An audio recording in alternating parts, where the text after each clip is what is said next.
علیکم۔ آج کا ہمارا موضوع ہے اسٹرابری کے بارے میں بہت زیادہ یہ پچھلے کچھ سالوں سے باتیں چل رہی تھی۔ کوئی کہہ رہا تھا یہ جہنمی پھل ہے اور کوئی کہہ رہا تھا کہ یہ نقصان دہ ہے۔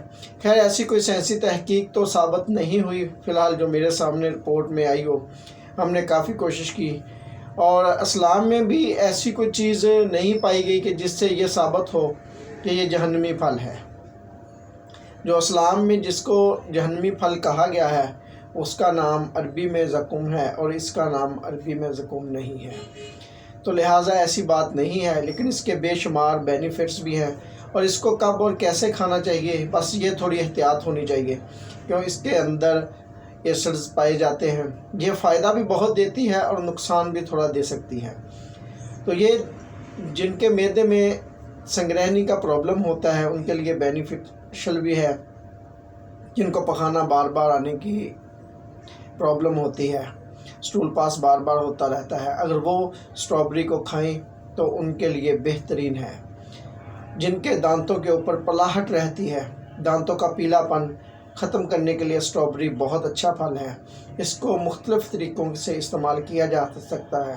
رمضان میں اس کا شیک دودھ کے ساتھ مکس کر کے بنائیں یا اس کو ویسے صاف کریں اور دھوئیں۔ اس کو دھونا صاف کرنا اچھی طرح چاہیے، اس میں جراثیم جو ہے وہ آسانی سے ہو سکتے ہیں، تو اس کو گرم پانی سے دھو لیں یا اچھی طرح واش کر لیں۔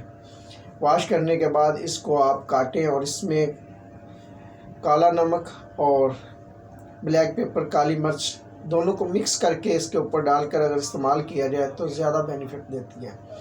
تو اس کو کھانے کے بعد ہمیشہ استعمال کریں۔ خالی پیٹ کھانے سے ذرا احتساب کریں۔ خالی پیٹ یہ تذابیت پیدا کر سکتی ہے، معدے میں تھوڑی ہوا پیدا کر سکتی ہے، لیکن اگر کھانے کے بعد استعمال کی جائے تو یہ خوراک کو ہضم کرنے میں بہترین ہے اور سٹول پاس بار بار آنے کے لیے یہ بہترین ہے۔ اور اس کا شیک جو ہے وہ تو بہت ہی زبردست اور لذیذ ہوتا ہے اگر اس کو دودھ میں استعمال کیا جائے تو ایسی کوئی بات نہیں ہے۔ اسٹرابری موسمی پھل ہے، اس کا زیادہ سے زیادہ استعمال کرنا چاہیے۔ اللہ تعالیٰ کی نعمتیں ہیں، اللہ تعالیٰ نے کوئی بھی چیز بغیر فائدہ کے پیدا نہیں کی۔ اس کے اندر جو تحقیق سے ثابت ہوا کیلشیم بہت اچھا ہے، فائبر ہے، فاسفورس ہے اور ایسے ایکسیڈنٹس پائے جاتے ہیں جو ہماری صحت کے لیے بہت زیادہ مفید ہوتے ہیں۔ تو اس کو روٹین میں استعمال ہم کر سکتے ہیں قوت مدافعت کے لیے اور سکن کی خوبصورتی کے لیے۔ وٹامن سی اس میں اچھی ماترا میں پایا جاتا ہے، تو وٹامن سی استعمال اس کے اندر بہت زیادہ مقدار ہونے کی وجہ سے سکن کے لیے یہ بہت زیادہ بینیفیشل ہے، ہاضمہ بہترین کرے گی۔